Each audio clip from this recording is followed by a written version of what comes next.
નમસ્કાર મિત્રો, ચાલો આજે આપણે આ વિડીયોમાં બાલવાટિકા વિદ્યાર્થી પ્રવૃત્તિ પોથી ભાગ 1માં વર્કશીટ નંબર 1 થી 27 સુધી શીખીશું। વર્કશીટ નંબર 1, ઉપરથી નીચે તરફ ઊભી લીટી કરો। આ વર્કશીટની અંદર આપણે ઉપરથી નીચે તરફ ઊભી લીટી કરવાની છે। તેમાં પ્રથમ 3 હરોળમાં 3 ટપકા આપેલા છે, તે 3 ટપકા જોડી અને ઉપરથી નીચે તરફ ઊભી લીટી કરવાની છે। ત્યારબાદ ચોથી લાઇનમાં 2 ટપકા આપેલા છે, તે 2 ટપકા જોડી અને બાળક ઉપરથી નીચે તરફ ઊભી લીટી કરે તે જોવાનું છે। ત્યારબાદ નીચે જે ખાના આપેલા છે તેમાં ટપકા વગર બાળક ઊભી લીટી કરે તે જોવાનું છે અને ઊભી લીટી વ્યવસ્થિત થાય તે જોવાનું છે। ત્યારબાદ છે વર્કશીટ નંબર 2, હાથનો પંજો દોરો। આ વર્કશીટમાં આપણે આ રીતે હાથ રાખી અને ત્યારબાદ પેન્સિલથી આ રીતે હાથનો પંજો દોરવાનો છે।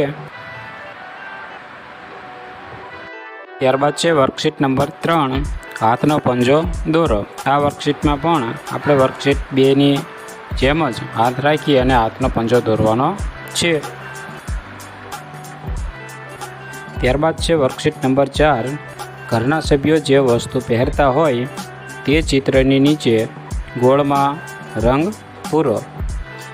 આ વર્કશીટની અંદર અહીં ઉપર કેટલાક ચિત્રો આપેલા છે, એ વસ્તુઓ ઘરના સભ્યો જે પહેરતા હોય તેની સામેના ખાનામાં કલર પૂરવાનો છે। અહીં પહેલું નામ મમ્મીનું આપેલું છે, તો મમ્મી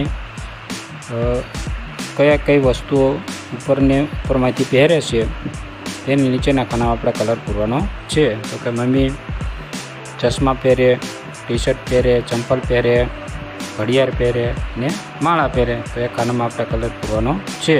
ત્યારબાદ પપ્પા છે, તો પપ્પા કઈ વસ્તુઓ પહેરે, તો કે ચશ્મા, બૂટ, પેન્ટ, ટી શર્ટ, ચપ્પલ, ઘડિયાળ વગેરે વસ્તુ પહેરે, તો એમાં આપણે કલર પૂરવાનો છે।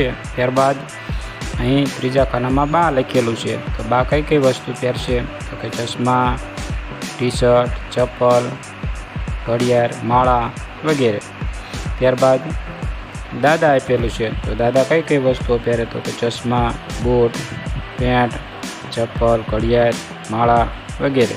ત્યારબાદ ભાઈ આપેલું છે, તો ભાઈ કઈ વસ્તુઓ પહેરે, તો કે ચશ્મા, બૂટ, પેન્ટ, ટી શર્ટ, ચપ્પલ ને ઘડિયાળ। બહેન, તો કે બહેન કઈ વસ્તુઓ પહેરે, તો કે ચપ્પલ, ઘડિયાળ વગેરે। આ રીતે ઘરના સભ્યો જે વસ્તુઓ પહેરતા હોય તેની સામેના ખાનામાં કલર પૂરવાનો છે। ત્યારબાદ છે વર્કશીટ નંબર 5, પાણી સમાવતા વિવિધ પાત્રોના ચિત્રો આપેલા છે, તેમાં આડા 3 ચિત્રો પૈકી જેમાં પાણી વધુ સમાઈ શકે તેમાં એક સરખો રંગ પૂરવાનો છે। અહીં પહેલાં 3 ચિત્રો આપેલા છે, તેમાં પહેલાં ઘડો આપેલો છે, પાણીનો ટાંકો છે અને ટબ છે, તો એમાં સૌથી વધુ પાણીના ટાંકામાં સમાય છે, તો એમાં આપણે અહીં કલર પૂરીશું। ત્યારબાદ 3 ચિત્રો આપેલા છે, તેમાં પહેલાં મશક આપેલું છે, આરો આપ્યો છે અને તગારું આપેલું છે, તો આરોમાં વધુ પાણી સમાય તો એમાં આપણે અહીં કલર પૂરીશું। ત્યારબાદ 3 ચિત્રો આપેલું છે, તેમાં પાણીનું ટબ છે, તગારું છે અને ઘડો છે, તો કઢાઈની અંદર પાણી વધુ સમાય છે તો તેમાં આપણે કલર પૂરીશું।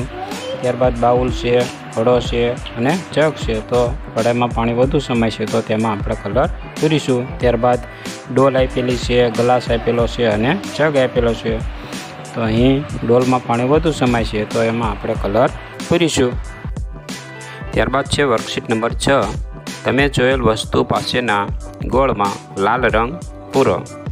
આ વર્કશીટમાં બાળકે જે વસ્તુ અહીં જે આપેલી છે તે વસ્તુઓ જોઈ હોય તેની પાસેના ખાનામાં લાલ રંગ પૂરાવાનો છે। અહીં કેટલીક વસ્તુઓ આપેલી છે, જેવી કે ડંકી છે, નળ, પંખો, ચાની કીટલી, ઘડો, બોલપેન, ગ્લાસ, રેડિયો અને પાણીની બોટલ વગેરે જેવી વસ્તુઓ આપેલી છે। તેમાં જે વસ્તુઓ બાળકે જોયેલી હોય તેની પાસેના ગોળમાં લાલ રંગ પૂરવાનો છે. ત્યારબાદ છે વર્કશીટ નંબર 7. દૈનિક ક્રિયાઓમાં જાતે કરી શકાય તે ક્રિયાના ગોળમાં લાલ અને જાતે ન કરી શકાય તે ક્રિયાના ગોળમાં કાળો રંગ પૂરો. અહીં કેટલીક દૈનિક ક્રિયાઓ આપેલી છે. તે દૈનિક ક્રિયાઓમાં જે દૈનિક ક્રિયાઓ બાળક જાતે કરી શકતું હોય તે ક્રિયાની પાસે આપેલા ગોળમાં લાલ રંગ પૂરવાનો છે, અને જે ક્રિયાઓ બાળક જાતે ન કરી શકે એમ હોય તે ક્રિયાના પાછે આપેલા ગોળમાં કાળો રંગ પૂરવાનો છે.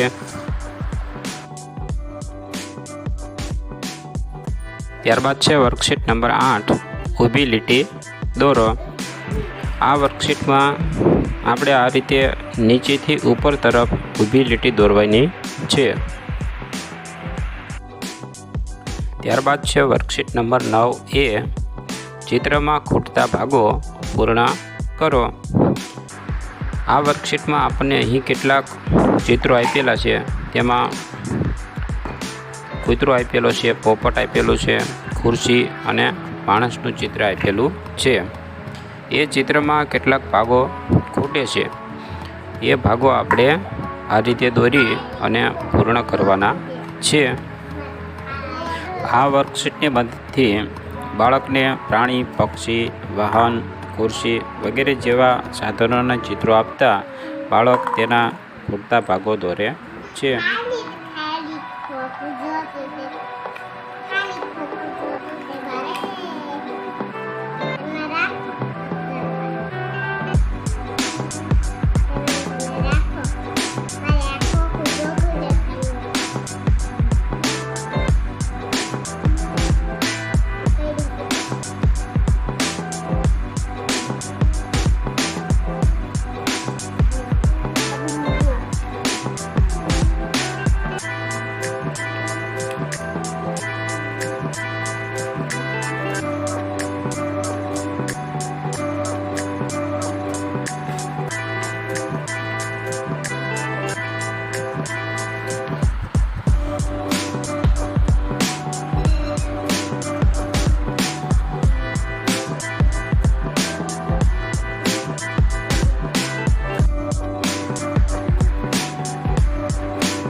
ત્યારબાદ છે વર્કશીટ નંબર 9B.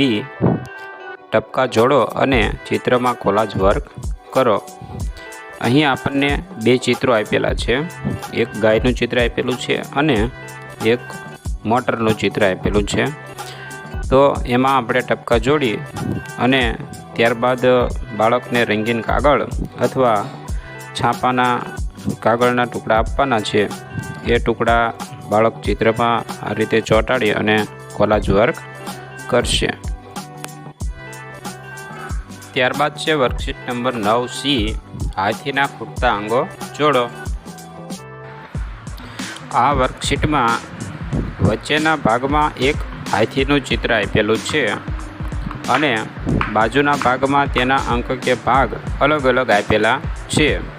અલગ ભાગને મુખ્ય ચિત્ર સાથે આ રીતે દોરી અને જોડવાના છે અને હાથીનું ચિત્ર પૂર્ણ કરવાનું છે.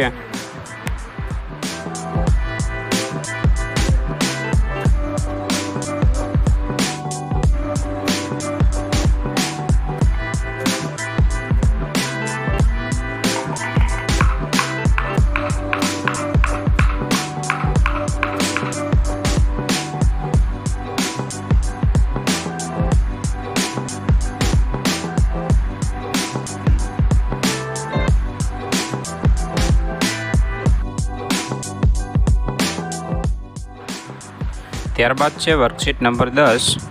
ડાબીથી જમણી તરફ આડી લીટી કરો. આ વર્કશીટમાં બાળક ડાબી બાજુથી જમણી તરફ આ રીતે આડી લીટી કરશે. ત્યારબાદ છે વર્કશીટ નંબર 11. ઘર અને પરિવારના રેખાચિત્રમાં રંગ પૂરો. અહીં આપણને 2 ચિત્રો આપેલા છે. ઘર અને પરિવારનું રેખાચિત્ર આપેલું છે. એ ચિત્રમાં બાળક સાથે ચર્ચા કરીએ અને બાળકના પરિવારમાં જેટલા સભ્યો હોય તેમાં બાળક પાસે રંગ પુરાવાનો છે અને ચિત્ર અંગે પ્રશ્નોત્તરી કરી અને ચર્ચા કરવાની છે.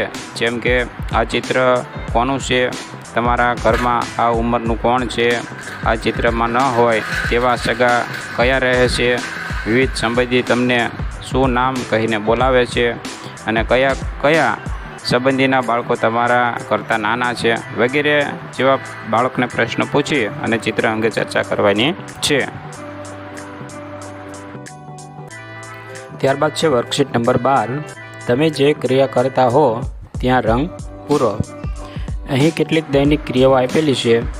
જેમ કે પહેલા ચિત્રમાં બાળક જમી રહ્યું છે, બીજા ચિત્રમાં બાળક વાંચે છે, ત્રીજા ચિત્રમાં રમે છે, ચોથા ચિત્રમાં પણ બાળક રમે છે, અહીં બાળક ટીવી જોવે છે, અહીં બાળક સૂઈ ગયું છે ને આ ચિત્રમાં બાળક બ્રશ કરે છે. તો આવી બધી દૈનિક ક્રિયાઓ આપેલી છે.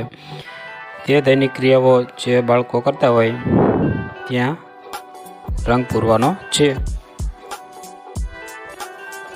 ત્યારબાદ છે વર્કશીટ નંબર 13. રંગ પૂરો. અહીં આ વર્કશીટમાં એક સરસ મજાનું જન્મદિવસની ઉજવણીમાં કે રૂમમાં થયેલ સુશોભનનું ચિત્ર આપેલું છે. તે ચિત્રમાં આપણે મનગમતો રંગ પૂરવાનો છે.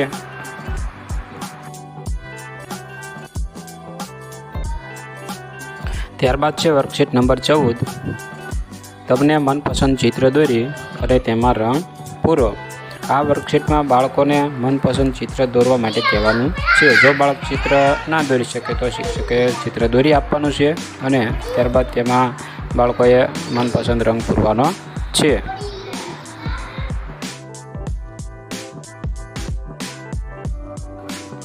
ત્યારબાદ છે વર્કશીટ નંબર 15. જમણેથી ડાબે તરફ લીટી દોરો. આ વર્કશીટમાં બાળકો જમણી બાજુથી ડાબી બાજુ આ રીતે લીટી દોરે તે જોવાનું છે. ત્યારબાદ છે વર્કશીટ નંબર 16. ઉપરથી નીચે તરફ ત્રાંસી લીટી દોરો. આ વર્કશીટમાં બાળકો ઉપરથી નીચે તરફ આ રીતે ત્રાંસી લીટી દોરે તે જોવાનું છે. ત્યારબાદ છે વર્કશીટ નંબર 17. પસંદ નાપસંદમાં સૂચના મુજબ રંગ પૂરો. આ વર્કશીટમાં બાળકોને ગમતી અને ન ગમતી ખાવાની કે સુગંધી વસ્તુઓની ચર્ચા કરવાની છે. ત્યારબાદ બાળકોને વર્કશીટ આપી તેમાં ગમતી વસ્તુઓ અને વાનગી નીચે ગોળમાં લીલો કલર પુરાવાનો છે. ત્યારબાદ છે વર્કશીટ નંબર 18. મહોરામાં રંગ પૂરો. આ વર્કશીટમાં અહીં એક રીંગણનું ચિત્ર આપેલું છે. તે ચિત્રમાં બાળકો પાસે રંગ પુરાવાનો છે અને ત્યારબાદ આવા જ ચિત્રો બાળકો પાસે કાર્ડશીટમાં દોરાવવાના છે. ત્યારબાદ છે વર્કશીટ નંબર 19. રંગ પૂરો. અહીં આ વર્કશીટમાં કેટલાક શાકભાજીના ચિત્રો આપેલા છે. તે શાકભાજીના બાળકો ખાતા હોય તેવા શાકભાજીમાં લીલો રંગ પુરાવાનો છે અને ન ખાતા હોય તેવા શાકભાજીની બાજુમાં આપેલ ગોળમાં પીળો રંગ પુરાવાનો છે. ત્યારબાદ છે વર્કશીટ નંબર 20. નીચેથી ઉપર તરફ ત્રાંસી લીટી દોરો. આ વર્કશીટમાં બાળકો આ રીતે નીચેથી ઉપર તરફ ત્રાંસી લીટી દોરે તે જોવાનું છે.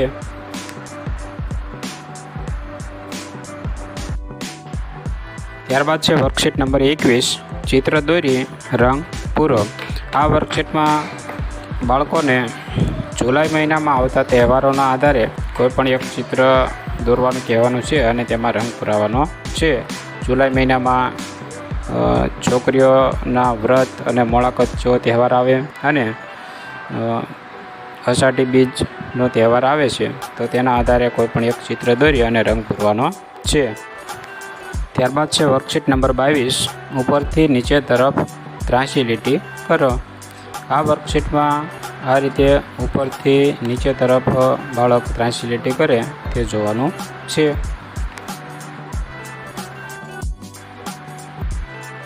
ત્યારબાદ છે વર્કશીટ નંબર 23, જે પાત્રમાં વધુ પ્રવાહી સમાય તેની સામે સાચાની નિશાની કરો.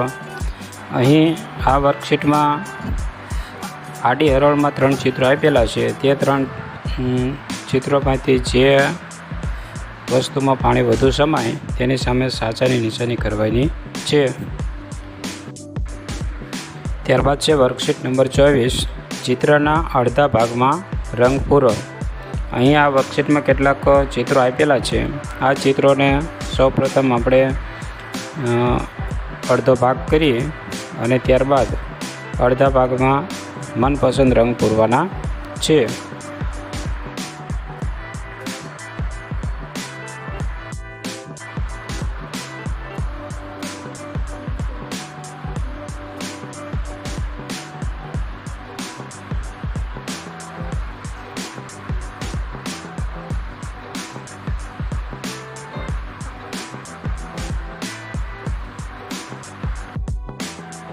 ત્યારબાદ છે વર્કશીટ નંબર 25, ચિત્રો જોઈને અડધું દેખાતું હોય તેની નીચે સાચાની નિશાની કરો.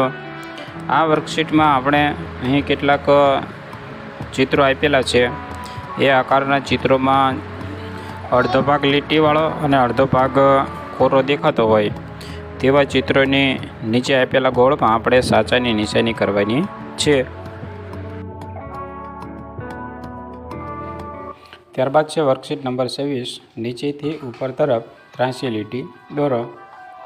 આ વર્કશીટમાં બાળકો નીચેથી ઉપર તરફ આ રીતે 83 લીટી દોરે તે જોવાનું છે.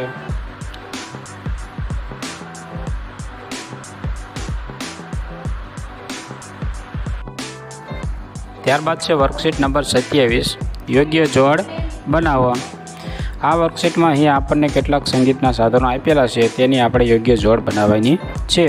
અહીં પહેલાં તબલા આપ્યા છે, તો આ બાજુ પણ અહીં તબલો આપેલું છે તેની આપણે જોડી બનાવશું. ત્યારબાદ અહીં એક મંજીરું છે અને આ બાજુ એક મંજીરું છે, તો એ બેની જોડ બનાવશું.